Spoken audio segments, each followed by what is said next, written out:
जय श्रीराम।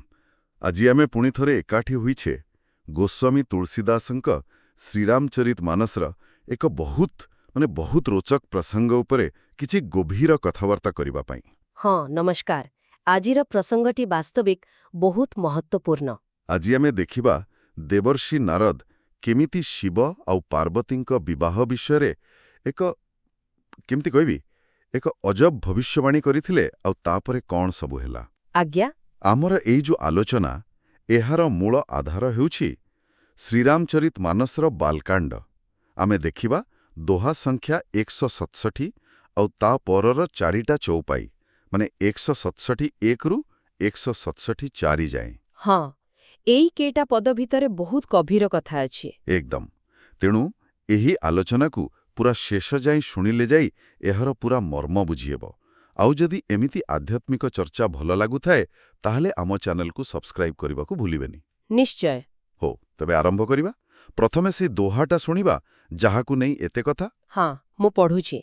दोहाटी हेउछि जोगी जटिल अकाम मन नगन अमंगल बेश अस्वामी एही कहु मिलिहि परी हस्त असी लेख 67। वाह, शुणिबाकू टिके अलगा प्रकारर लागुछि परा। जणे झियर बाहाघर पाई भाबी बरर एमती वर्णना जोगी जटिल नगन अमंगल बेश एहार माने कौन आ नारद काहींके एमती कहउछंती। आपण ठीक धरिछंती। एइटा प्रथमे शुणिले जे केही भी आश्चर्य हेबे।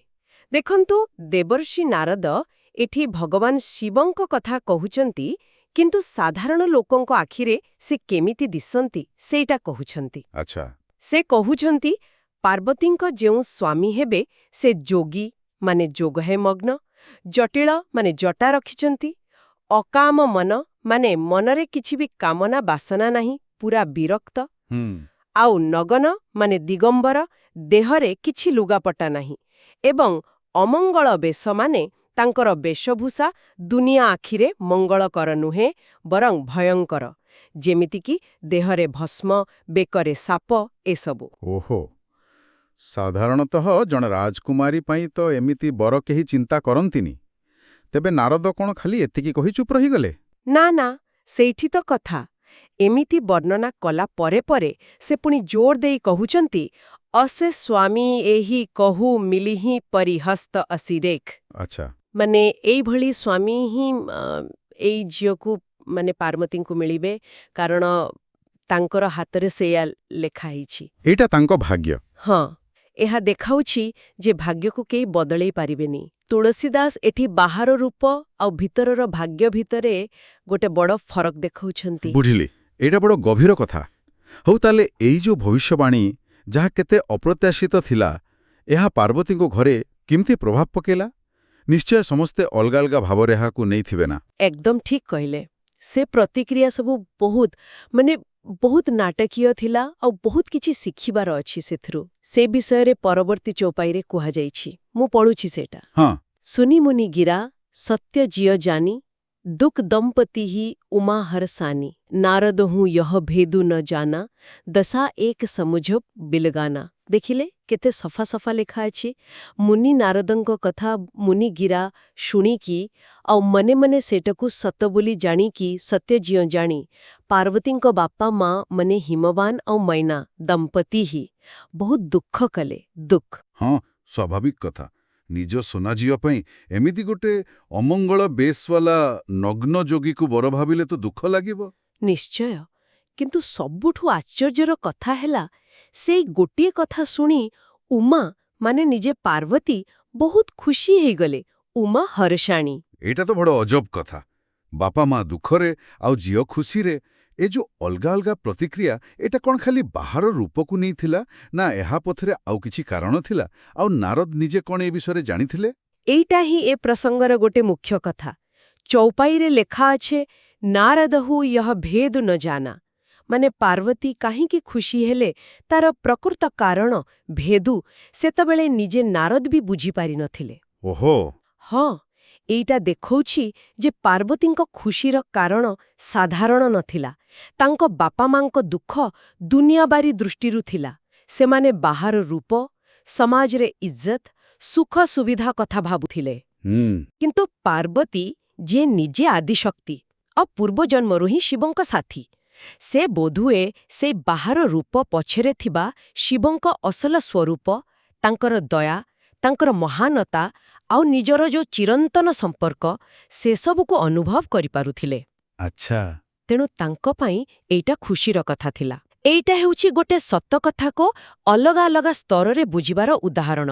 ଯେମିତି ଶେଷରେ କୁହାଯାଇଛି, ଦଶା ଏକ ସମୁଜିବ ବିଲଗାନା। ବାଃ, ଏଥିରୁ ତ ଗୋଟେ ବଡ଼ ଶିକ୍ଷା ମିଳୁଛି ଯେ ଖାଲି ବାହାର ଚେହେରା ଦେଖି କିଛି ଭାବିନେବା ଠିକ୍ ନୁହେଁ। ଭିତରର କଥା ବା ଭାଗ୍ୟ ପୁରା ଅଲଗା ହେଇପାରେ। ଆଉ ଗୋଟେ କଥା, ନାରଦଙ୍କ କଥାକୁ ସମସ୍ତେ ସତ ବୋଲି ମାନି ନେଉଛନ୍ତି, ଯଦିଓ ସେଇଟା ଦୁଃଖ ଦେଉଛି। ଏହାର କାରଣ କ'ଣ? ହଁ, ଏଇଟା ବି ଗୋଟେ ଜରୁରୀ କଥା। ଦେବର୍ଷି ନାରଦ ତ ଖାଲି ଜଣେ ସାଧାରଣ ମୁନି ନୁହନ୍ତି, ସେ ତ୍ରିକାଳଦର୍ଶୀ, ଭଗବାନଙ୍କର ବଡ଼ ଭକ୍ତ। ତାଙ୍କ କଥାକୁ ସମସ୍ତେ ଭଗବାନଙ୍କର ବାଣୀ ପରି ମାନନ୍ତି, ଅକାଟ୍ୟ ବୋଲି ଭାବନ୍ତି। ଠିକ୍। ସେଥିପାଇଁ ତାଙ୍କ କଥା ଶୁଣି ହିମମାନ ଆଉ ମୈନାଙ୍କ ମନରେ ସନ୍ଦେହ ଆସିଲାନି ଯେ ଏଇଟା ମିଛ ହେଇପାରେ, ବରଂ ଦୁଃଖ ଆସିଲା ଯେ ଏଇଟା ସତ। ଏ ବିଶ୍ୱାସଟା ଆଗକୁ ଆହୁରି ସ୍ପଷ୍ଟ ହେଉଛି। ହଁ, ତେବେ ବାପା ମା ଦୁଃଖରେ, ଝିଅ ଖୁସିରେ, ଏମିତି ଓଲଟା ପ୍ରତିକ୍ରିୟା ପରେ ସମସ୍ତଙ୍କ ମନରେ ନାରଦଙ୍କ କଥାର ସତ୍ୟତାକୁ ନେଇକି ଭାବନା ଆସିଲା। ପାର୍ବତୀଙ୍କ ସାଙ୍ଗମାନେ କ'ଣ ଭାବିଲେ? ପରବର୍ତ୍ତୀ ଚୌପାଇରେ ନିଶ୍ଚୟ ଏସବୁ ଥିବ। ହଁ, ପରବର୍ତ୍ତୀ ଚୌପାଇ ସେହି ସମସ୍ତଙ୍କର ମିଳିତ ପ୍ରତିକ୍ରିୟା ଆଉ ବିଶ୍ୱାସ କଥା କହୁଛି। ସକଲ ସଖିଂ ଗିରିଜାଗିରି ମୈନା ପୁଲକ ଶରୀର ଭରେ ଜଲ ନେନା ହୋଇନୁ ମୂର୍ଷା ଦେବରିଷି ଭାଷା ଉମାସୋ ବଚନୁ ହୃଦୟ ଧରି ରାଖା। ଏଠି ଦେଖନ୍ତୁ, ଖାଲି ବାପା ମା କି ପାର୍ବତୀ ନୁହନ୍ତି, ବରଂ ସବୁ ସାଙ୍ଗମାନେ, ସକଲ ସଖିଂ, ନିଜେ ଗିରିଜା ପାର୍ବତୀ, ଗିରିରାଜ ହିମବାନ ଆଉ ରାଣୀ ମୈନା, ସମସ୍ତଙ୍କର ଦେହରେ ଗୋଟେ ପ୍ରକାର ପ୍ରତିକ୍ରିୟା ହେଲା। ସମସ୍ତଙ୍କର ଦେହ ଶୀତେଇଗଲା, ପୁଲକ ଶରୀର, ଆଉ ସମସ୍ତଙ୍କ ଆଖିରେ ଲୁହ ଭର୍ତ୍ତି ହେଇଗଲା। ଭରେ ଜଲ ନେନା। ଆଚ୍ଛା, ସମସ୍ତଙ୍କ ଆଖିରେ ଲୁହ। ହଁ, କିନ୍ତୁ ଏ ଲୁହ ଖାଲି ଦୁଃଖର ନଥିଲା ବୋଧେ।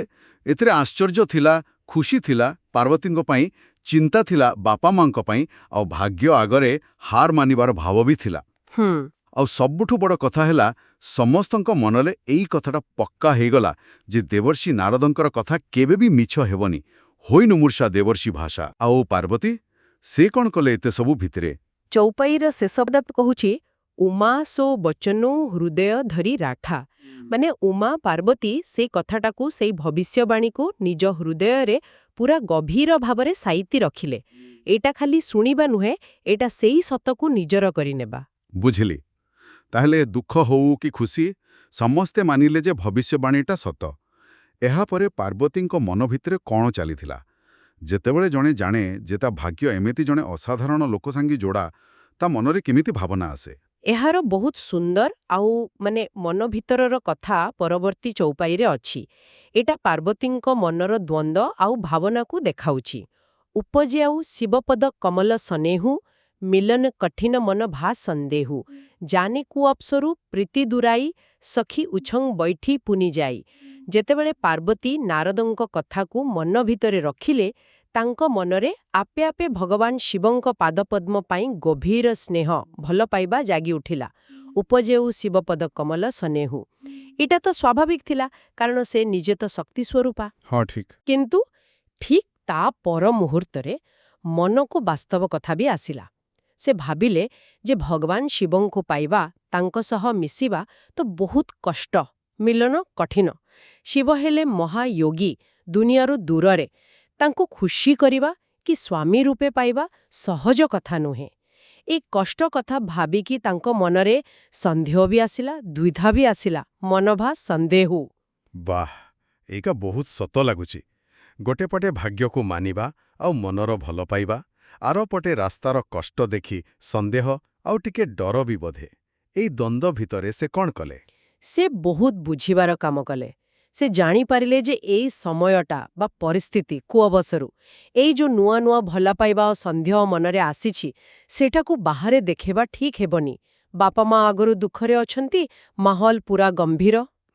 ତେଣୁ ସେ ନିଜର ସେଇ ଗଭୀର ଭଲ ପାଇବା ଆଉ ମନର ଦ୍ୱନ୍ଦ୍ୱକୁ ମନ ଭିତରେ ହିଁ ଲୁଚେଇ ରଖିଲେ। ପ୍ରୀତି ଦୂରାଇ ନିଜ ଭାବନା ଉପରେ କଣ୍ଟ୍ରୋଲ ରଖିଲେ ଆଉ ପୁଣି ଯାଇ ନିଜ ସାଙ୍ଗମାନଙ୍କ ଭିତରେ ସାଧାରଣ ଭାବେ ବସି ପଡ଼ିଲେ ସଖୀ ଉଛଙ୍ଗ ବେଠି ପୁନି ଯାଇ ଯେମିତି କିଛି ହେଇନି। ଆଚ୍ଛା, ଏଇଟା ତାଙ୍କର ଧୈର୍ଯ୍ୟ, ବୁଦ୍ଧି ଆଉ ପରିସ୍ଥିତିକୁ ବୁଝିବାର ଶକ୍ତି ଦେଖାଉଛି।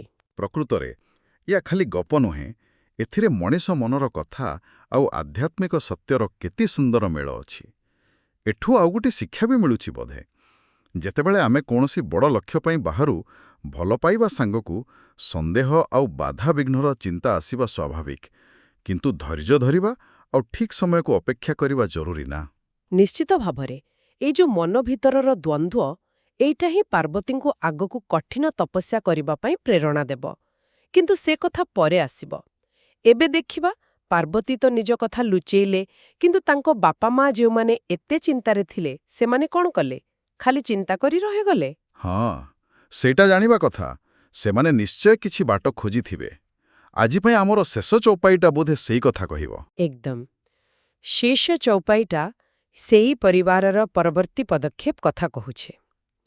ଝୁଠି ନ ହୋଇ ଦେବ ଋଷି ବାନି, सोचहि दंपति सखिं सयानी, उरधरी धीर कहि गिरिराओ, କହୁନାଥ କା କରିଓ ଉପାଓ।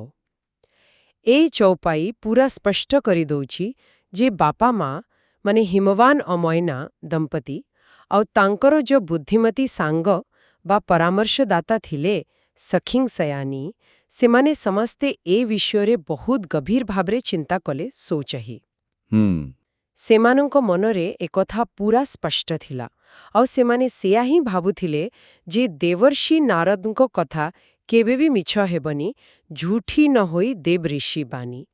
ତେଣୁ ଭବିଷ୍ୟବାଣୀକୁ ମନା କରିବାର ତ ପ୍ରଶ୍ନ ଉଠୁନି। ଠିକ୍। କିନ୍ତୁ ଏଇ ଯୋ ସତଟା, ଯାହା ଟିକେ କଷ୍ଟ ଦେଉଛି, ତାକୁ ସାମ୍ନା କେମିତି କରିବେ?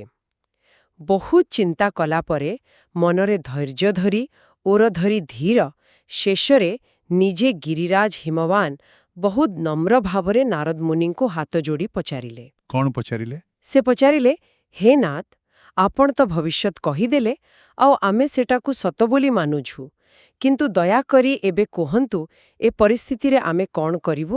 ଆମ ପାଇଁ କ'ଣ ଉପାୟ ଅଛି? କହୁ ନାଥ କା କରିଓ ଉପାୟ। ବାଃ, ଏଠି ଗୋଟେ ବହୁତ ବଡ଼ କଥା ଦେଖିବାକୁ ମିଳୁଛି।